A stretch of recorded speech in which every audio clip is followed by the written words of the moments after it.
Dua pertanyaan. Saya seorang Muhammadiyah memutuskan puasa hari Sabtu, lalu negara mengumumkan puasa hari Ahad. Saya ikut mana? Lalu kata yang datang dari kelompok ini, atiullah wa atiur rasul wa ulil amri minkum. Taatlah kepada ulil amri. Kata yang Muhammadiyah, ulil amri itu Din Samsudin, bukan Jokowi. Karena ini kan tidak diangkat berdasarkan surah. Coba tengok tafsirnya. Ulil amri itu ulama, bukan pemimpin. Ini demokrasi, kata dia. Kata yang satu lagi, kamu kalau nggak mau ikut presiden, bakar aja KTP-mu, bakar aja SIM, pergi tinggal ke hutan sana. Akhirnya kelailah. Kenapa pertentangan ini terjadi? Karena sidang isbatnya diekspos. Akhirnya 2 tahun belakangan ini muncul ide, jangan lagi sidang isbat itu diekspos sehingga semua nonton. Sidang isbat di ruang tertutup, mau kelahi antara NU sama Muhammadiyah, kelahi di ruang tertutup itu, tapi suara yang keluar tetap satu. Itu yang terjadi di Mesir. Antara hisab, ilmu astronomi, dengan ru'yah yang pakai itu dikombinasikan. Jadi hisab dengan ru'yah bukan dikonfrontir, ditabrakkan, tapi dikombinasikan. Maka yang mestinya keluar itu satu suara. Sudah terwujud 2 tahun ini bisa satu suara, karena waktu itu sidang isbatnya tertutup, nanti yang keluar adalah langsung satu kata. Dengan ini kami semua ormas sepakat bahwa besok adalah 1 Ramadan. Walaupun bisik-bisik di dalam katanya ini mereka Ustadz seperti arisan, untuk tahun ini Muhammadiyah, untuk tahun depan NU. Wallahu alam, betul atau tidak, tapi yang jelas mampu mempersatukan. Andai ini terjadi, satu, amat sangat baik, bagus, positif. Orang luar agama kita tidak membenturkan kita. Andai balik ke lagu lama, dibenturkan antara ormas dengan negara, ikut mana? Saya pribadi menyarankan istafti qalbak wa in aftakal muftun. Ikutlah apa yang engkau yakini benar menurut engkau, walaupun 1000 orang berfatwa, memberikan fatwa kepadamu. Fatwa yang dikeluarkan oleh Muhammadiyah benar, fatwa yang dikeluarkan oleh Majelis Ulama Indonesia benar. Titik. Persimpangannya di mana? Penetapan pada angka minimal. MUI, NU menetapkan angka 2 derajat. Jika 2 derajat, maka dia dapat dikatakan hilal. Bila kurang dari 2 derajat, 1,5 bukan hilal. Sedangkan Muhammadiyah angkanya rendah, 0,5 pun sudah dianggap sebagai hilal. Turki lebih tinggi. Turki menetapkan hilal kalau 6 derajat. 6 derajat baru hilal, 2 derajat tidak hilal. Kesepakatan 6 negara, Brunei Darussalam, Singapura, Indonesia, Malaysia, Patani Thailand Selatan, Moro Filipina, 6 yang muslim ini menyepakati 2 derajat baru disebut hilal. Kalau kurang dari 2 derajat bukan hilal. Tapi Muhammadiyah dia katakan 0,5 pun kalau sudah itu hilal, maka dia adalah hilal, maka boleh. Di situ letak persimpangannya. Maka bagi adik-adik yang bapak-bapak yang ikut Muhammadiyah itu ijtihad, maka dia ikut itu tidak. Ustadz sendiri ikut mana? Saya Komisi Fatwa Majelis Ulama Indonesia Provinsi Riau, maka saya ikut hasil sidang Komisi Fatwa. Kalau Komisi Fatwa mengatakan berdasarkan penampakan 2 derajat besok puasa, maka saya ikut itu. Tapi kalau Muhammadiyah mengundang saya khutbah, saya nggak mau ikut. Karena kalau saya ikut undangan Muhammadiyah, ikut nanti saya bisa khutbah 2 kali. Hari ini saya khutbah di Muhammadiyah, besok saya khutbah sebagai Komisi Fatwa MUI. Nah, itu perlu juga disampaikan bagi jamaah yang menyampaikan khutbah. Ikuti salah satu, jangan ikut dua-duanya. Selanjutnya tentang masalah apa tadi? Bagaimana spirit Ramadan bisa dibawa keluar Ramadan? Kebanyakan kan semangatnya di Ramadan itu aja. Terlihat dari masjid-masjid yang pakai tenda keluar. Sampai tendanya itu keluar kalau pada tanggal 1 sampai 2. Lalu kemudian habis itu babak semifinal. Habis itu final, akhirnya adalah malam Idul Fitri, itu kembali ke pemain inti. Pemain naturalisasi kabur semua sudah.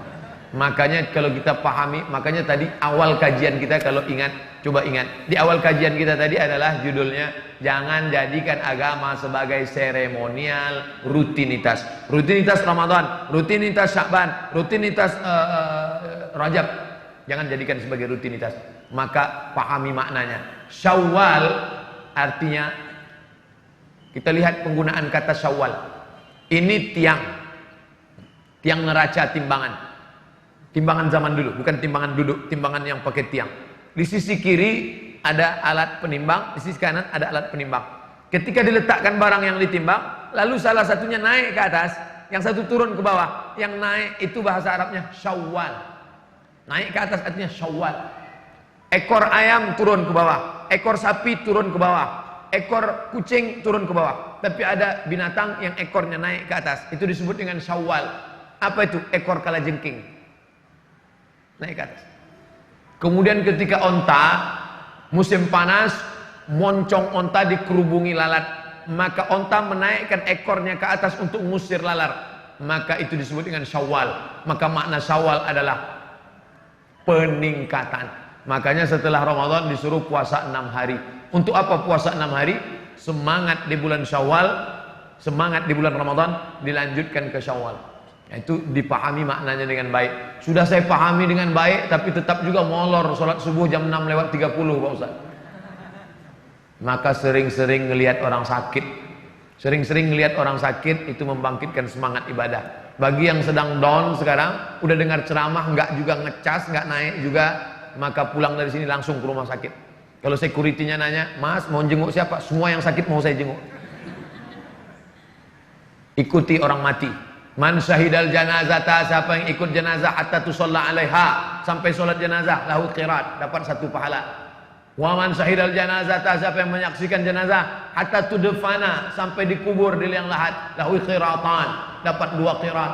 Sahabat bertanya, wa mal qiratan ya Rasulullah, apa itu 2 qirat? Apa kata Rasul? Mithlul jabalainil azimaini, seperti 2 bukit Uhud yang besar.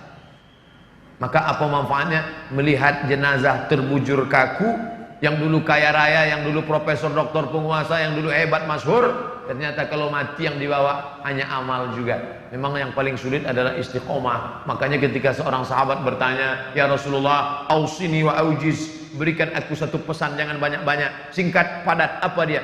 Qul amantu billah tsumma istaqim. Istiqomahlah. Makanya orang yang istiqomah itu balasannya luar biasa. Ketika sebelum malaikat maut mencabut nyawanya, maka malaikat sudah turun berbisik ke telinganya, alladzina qalu rabbuna Allah, orang yang mengatakan Tuhanku Allah, tsumma istaqamu, kemudian istiqamah, tatanazzalu alaihimul malaikah, turun malaikat berbisik ke telinganya, alla takhafu, jangan kau takut, wala tahzanu, jangan kau sedih, wa abshiru bil jannati allati kuntum tu'adun, berbahagialah engkau mendapatkan surga yang dijanjikan oleh Tuhanmu, dan yang dapat itu hanya istiqamah. Maka terus berjamaah, alaikum bil jamaah. Ada pengajian, datang. Ada kajian-kajian dekat rumah, di masjid, hadir. Itu salah satu cara untuk istiqomah. Lihat orang sakit, jenguk orang mati, terus berjamaah. Harus ada memaksakan diri. Kalau kena tidak ada, kamu kenapa enggak kajian? Saya ngalir aja lah seperti air. Ngalir apa? Iya, kalau airnya kalau air comberan, ngalir aja lah. Terserah yang di atas aja lah. Apa di atas? Cicak. Harus ada bergerak, ngerti, paham. Wallahu a'lam bishawab. Baik. Sampai kapan batas boleh mengqadha saum? Ini puasa Ramadan tahun lalu. Ini 29 hari lagi puasa. Maka puasa yang ini diqadhanya kapan? Nih, qadha artinya ganti. Ini kesempatan emas nih. Puasa, ganti puasa sekarang. Siapa yang mengganti puasa di bulan Sya'ban, hari Senin automatically dapat 3. Puasa qadha lunas 1 hari, puasa sunat Sya'ban dapat, puasa hari Senin dapat. Niatnya 1 aja. Saya niat puasa qadha, otomatis dapat 3. Jadi nggak perlu niatnya 3. Saya niat puasa qadha sekaligus puasa sunat Sya'ban sekaligus puasa Kamis. Batasnya kapan? Sampai Ramadan ini. Kalau ntar sampai Ramadan dia belum mengqadha juga, apakah gimana? maka dia tetap qadha selesai Ramadan, hanya saja kena denda plus. Kalau di sini dia cuma qadha. Tapi kalau sudah lewat Ramadan ini, maka dia kena dua, qadha plus fidyah. Fidyah itu apa? Memberi makan fakir miskin 1 hari. Bukan 1 kali makan. Banyak orang berpahaman keliru, 1 kali makan. 1 hari makan. Ustaz, 1 kali apa 1 hari? 1 hari. 1 hari berapa kali makan Ustaz? Kamu makan berapa kali? Kalau kamu makan sehari, kasih sehari. Kalau makan sekali, kasih sekali. Makan berapa kali? Saya makannya Ustaz, nggak pernah saya hitung. Dikit-dikit makan, dikit-dikit makan. Paling tidak 3 kali, makan pagi, makan siang, makan malam. Assalamualaikum waalaikumsalam warahmatullahi wabarakatuh. Saya belakangan ini malu dengan diri saya sendiri dan Allah, karena orang-orang yang mengkategorikan saya sebagai orang soleh. Primus berarti, pria muka soleh. Padahal di balik itu saya sekarang terjerumus kembali ke dalam salah satu dosa besar. Saya takut menjadi orang yang dikatakan munafik dan kedok belaka di hadapan Allah. Saya tidak ngerti kenapa saya terjerumus kembali setelah sekian lama, padahal tingkat keimanan amalan meningkat. Ustadz mohon untuk memberikan arahan, untuk memberikan cara kepada saya untuk taubatan nasuha, dan mohon juga Ustadz untuk berkenan mendoakan saya sehingga tidak terjerumus. Mengapa? Why? Kenapa kembali terjerumus? Maka kalau ada orang tobat, setelah tobat dia kembali ke masa lalu, yang perlu ditelusuri adalah mengapa dia kembali. Akar masalah penyakitnya apa? Saya kembali ke pekerjaan yang lama itu Pak Ustadz karena masalah ekonomi. Oh, berarti anda terjebak riba. Sebelum tobat riba, setelah tobat kembali ke riba. Berarti ekonominya mesti diperbaiki. Lepaskan dirimu dari riba. Berarti ekonomi. Apa sebabnya? Saya dulu Pak Ustadz sudah berhenti, nggak lagi nyanyi-nyanyi karaoke, lagu metal, lagu hantu, lagu setan. Tapi sekarang masih. Sebabnya apa? Pergaulan. Berarti harus di-cut pergaulannya. Sebab kamu kenapa? Saya kembali ke masa lalu, perbuatan ini. Masalahnya apa? Seks. Kenapa muncul masalah seks? Karena belum menikah. Ya nikah. Man istata'a minkumul ba'ah. Siapa yang sudah mampu falyatazawwaj, menikah. Kalau nggak sanggup menikah, fa'alaihi bisawm. Perbanyak puasa sunat. Makan berkurang, libido seksual turun, nafsu ada, tenaga nggak ada. Nafsunya ada, tenaganya nggak ada. Apalagi mahasiswa di kampus, datang kawan, tengok tuh ada cewek cantik, mana udah nggak ngeliat dia. Maka disuruh banyak mempuasa sunat. Maka jangan mengobati masalah yang sebenarnya bukan inti masalah. Maka saya kalau ceramah saya mesti tahu dulu ini masalahnya apa. Jangan sampai kita bawa entrostop, ternyata orang sakit migrain. Kita bawa bodrek, dia mencret, nggak sesuai. Maka kamu yang paling mengerti tentang dirimu. Apa masalahmu?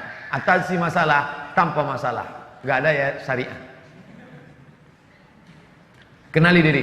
Halakam ru'un lam ya'rif qadrahu. Orang yang paling celaka adalah orang yang tidak mengerti dirinya. Kamu masalah sekarang. Iya. Masalah kamu apa? Disitulah letak masalahnya Pak Ustaz. Saya tak mengerti apa masalah saya. Ini paling masalah. Bagaimana hukum menikahi wanita yang sudah tidak perawan lagi? Padahal lelaki itu belum pernah melakukan serupa kepada wanita. Apakah boleh menikahinya?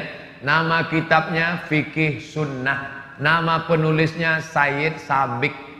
Sayyid Sabiq mengutip dari kitab Majmu' Fatawa Ibnu Taimiyah. Bunyi teksnya begini.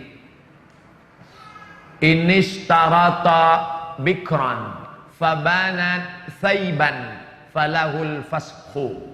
Ini perempuan, nggak tahu entah gadis entah tidak, gaya-gayanya kayak gadis. Lalu ini ada seorang lelaki, dia ingin perempuan yang gadis. Adinda, sebelum aku menikahimu, tak ingin terjadi penyesalan di akhir masa. Apakah kau menjaga kehormatanmu selama ini? Lalu si ini percaya, karena dia lihat tanda-tandanya seperti menjaga. Dia untuk menjurus langsung, dia tidak ingin menyakiti hati si perempuan. Ternyata setelah menikah, inilah yang dikatakan Imam Ibnu Taimiyah, inishtarata bikran. Kalau laki-laki ini mensyaratkan istrinya mesti perawan, fabanat saiban, ternyata tidak perawan, falahul fashu, maka dia punya hak untuk fasah. Fasah artinya pembatalan pernikahan. Ternyata perempuan itu mengaku di malam itu atau bla bla bla, maka dia mesti datang ke wali perempuan itu, Pak, ternyata begini-begini keadaannya. Maka sesuai pendapat Ibnu Taimiyah dalam kitab Majmu' Fatawa yang dinukil oleh Sayyid Sabiq dalam kitab Fikih Sunnah. Kalau nggak ingat, pokoknya begitu aja lah. Ini starata bikran, kalau seorang laki-laki mensyaratkan istrinya mesti bikr, gadis, fabanat saiban, ternyata tidak gadis, falahul fasku, maka dengan ini aku membatalkan pernikahan. Bapak nggak perlu tahu orang lain ini bla bla cerita ini, jangan langsung jangan diekspos ke FB. Ini penyakit orang sekarang. Begitu terjadi masalah, ternyata kau tidak seperti yang kuinginkan. Kasihan. Bagi yang suka tolong like and share. Bukan begitu cara menyelesaikan masalah. Selesaikan menurut tuntunan syar'i agama Islam. Tapi ternyata tidak semua laki-laki begitu. Banyak laki-laki yang siap. Kamu gimana? Walaupun tidak perawan, aku tetap menerima dia Pak Ustadz. Apalah arti sebuah keperawanan? Jadi jangan samakan semua laki-laki. Yang penting dari awal itu jangan ada dusta di antara kita. Jazakallah Ustadz. Semoga Allah ridho kepada Ustadz mendapat lindungan. Amin ya rabbal alamin. Tapi ini berlaku bagi yang awal-awal. Jangan setelah anak 2 baru. Setelah anak lahir 2 baru dia bilang, ternyata aku dulu tidak bisa menerimamu, jadi ku lepas engkau sekarang. Jadi yang 2 ini gimana? Apakah puasa, sholat yang pernah tinggal wajib diganti, sementara kita sudah lupa? Segala yang tinggal sholat yang lama-lama dulu wajib diqadha. Tapi kata Ustadz kami nggak perlu diqadha, istighfar aja cukup. Astaghfirullah Rabbal baraya. Selesai. Itu pendapat Ibnu Taimiyah.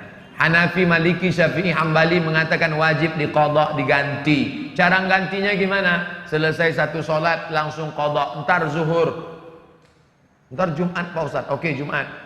Selesai sholat Jumat langsung qadha zuhur. Bagi yang pakai usolli, NU, Perti pakai usolli, Muhammadiyah Persis nggak pakai usolli, niat sholat qadha karena Allah Ta'ala. Allahu Akbar. Jadi qadhanya setiap selesai sholat fardu satu qadha. Di mana kami bisa lihat referensinya? Al-Fiqhul Islami wa Adillatuh, Syekh Wahbah Az-Zuhaili. Terjemahan bahasa Indonesia Gemah Insani Press. Kami nggak punya duit beli buku Pak Ustadz, maunya di internet aja. www.google.com, tulis di search Google itu, tulis qadha sarwat, itu keywordnya, K kunci, word kata kunci, qadha sarwat. Qadha artinya tentang qadha, sarwat Ustadz Sarwat membahas tentang itu, lengkap 4 pendapat ulama. Kenapa Ustadz ambil dari pendapat Ustadz Sarwat? Saya ambilnya bukan dari Ustadz Sarwat, saya ambil dari Al-Fiqhul Islami wa Adillatuh Syekh Wahbah Zuhaili. Tapi untuk terjemahan Indonesianya belum ada, yang edisi PDF mungkin ada sebagian, tapi sulit untuk dicari. Tapi kalau untuk ringkasnya Ustadz Sarwat sudah tuliskan itu. Itu saran bagi yang tidak bisa bahasa Arab. Masalah puasa Pak Ustadz, puasa tidak ada khilafiyah, puasa wajib diqadha. Faman kana minkum maridan, siapa yang sakit, au ala safarin, atau musafir, fa'iddatum min ayyamin ukhar, ganti di hari yang lain. Apa pandangan Ustadz tentang fenomena sekarang adanya beberapa Ustadz yang saling tahzir, yang bikin umat bingung? Fenomena sekarang dia bilang. Ini bukan sekarang Mas Bro. Tahzir mentahzir dari dulu. Ini ada ulama namanya Syekh Mukbil. Syekh Mukbil bin Hadi Al-Wadi'i. Ini ada ulama namanya Syekh Yusuf Al-Qardawi. Mukbil mentahzir Qardawi. Jadi kalau Ustadz Adi Hidayat ditahzir itu nggak seberapa. Saya share bukunya, judulnya Iskatul Kalbil Awi Yusuf bin Abdillah Al-Qardawi. Iskat membungkam, kalbi anjing, awi nggonggong. Membungkam anjing, menggonggong Qardawi. Yusuf Qardawi anjing. Kalau Yusuf Qardawi anjing, saya ini apa? Jadi jangan heran nanti kalau ada orang mentahzir saya, mentahzir Ustadz, itu dalam dunia mereka biasa. Dunia siapa? Dunia ahli tahzir. Kerjanya mentahzir aja. Namanya ahlul bait, ahlul bid'ah wa tahzir. Mentahzir ulama lebih berpahala daripada puasa sunat dan sholat sunat. Buka nama penulisnya Syekh Syayji, ahli hadis dari Riyadh. Protokolat As-Salafiyah Al-Jadidiyah, protokol salafi gaya baru. Mentahzir lebih berpahala. Jangan ikuti Ustadz Arifin Ilham, pelaku bid'ah. Bahkan Ustadz Khalid Basalamah yang ikut zikir pun ditahzir. Apa hukumnya ikut mendengar ceramah orang yang ikut ahli bid'ah? Tahzir mentahzir. Nah, ini nama kelompoknya Ahlul Bid'ah wa Tahzir. Biasa itu. Syekh Ramadan Al-Buti tahzir. Datang orang bertanya ke Syekh Abdul Razak Al-Abbad. Syekh, ya, apa pendapat anda tentang Syekh Mutawalli Asy'arawi? Syekh Mutawalli Asy'arawi imamnya ahli tafsir Mesir. Tak ada ulama lebih hebat daripada Sy'arawi. Apa kata ahli tahzir? Laisa min ahli sunnah. Saya dengarnya, oh, hampir saya banting HP saya. Enak aja dia ngomong, Asy'arawi laisa min ahli sunnah. La ilaha illallah. Masalah tahzir mentahzir. Kalau guru kencing berdiri, murid kencing maraton. Itu guru-gurunya itu yang mencaci maki Sya'rawi, mencaci maki Al-Buti, mencaci maki Sufiyun, Kuburiyun, orang-orang sufi nyembah-nyembah kubur, pelaku bid'ah, wa kullu bid'atin dhalalah, wa kullu dhalalatin finnar. Jangan ikuti ahli tahzir wal bid'ah. Istri saya, maaf, haidnya tidak lancar. Suatu waktu seperti biasa, ada bercak dikira haid, jadi tidak sholat. Ternyata kemudian istri hamil. Jadi yang waktu itu telah haid, apakah sholat tinggal itu diqadha? Diqadha. Biasanya normalnya berapa? 7 hari. Lewat dari 7 hari itu apa namanya? Istihadhah. Dia seperti luka. Hanya saja lukanya bukan di jari, maaf, tapi lukanya di dalam. Maka orang yang istihadhah, cara mencari tulisan istihadhah, buka Google, Somat Moroko istihadhah. Bukan berarti somat sedang istihadhah. Maksudnya somat Moroko sedang menulis. Kenapa Ustadz di ujungnya mesti Moroko? Karena kalau ditulis sekedar somat, enter, yang keluar Bang Somat sinetron. SOMAD MOROCCO spasi istihadhah. Nanti dapat hukum tentang perempuan yang istihadhah. Cara dia sholat gini. Bagi yang mengalami istihadhah, laki-laki penting juga, karena laki-laki itu punya istri dan istrinya perempuan. Mas, aku begini-begini, gimana nih? Mau nanya Ustadz, malu. Suami mesti bisa menjelaskan. Engkau sedang mengalami istihadhah, Adinda. Lalu penyelesaiannya, inilah yang jadi masalah. Aku nggak pula ingat. Kalau mengalami istihadhah, nunggu azan. Masuk waktu azan zuhur, Allahu Akbar, Allahu Akbar. Maka perempuan yang istihadhah tadi langsung bersih-bersih. Bersihkan semua, bersih. Habis itu maaf, dia pakai pembalut. Habis itu dia berwuduk, langsung sholat. Andai menetes saat sholat, ma'fu anhu. Tapi dia nggak boleh bersihnya sebelum azan. Setelah masuk waktu baru. Karena kalau sebelum azan dia bersih-bersih, maka menetes saat itu dia tidak ma'fu anhu, tapi sebagai najis. Ini juga bisa terjadi pada laki-laki. Kalau perempuan namanya istihadhah, laki-laki namanya sulusul baul. Baul artinya kencing, sulusu artinya rantai. Kenapa disebut kencing rantai? Karena kencingnya berantai, nggak putus-putus. Kerannya rusak. Tes, tes, tes, tes. Maka kalau dia mengalami seperti itu, pertama dia mesti pijat terapi, sembuh insya Allah.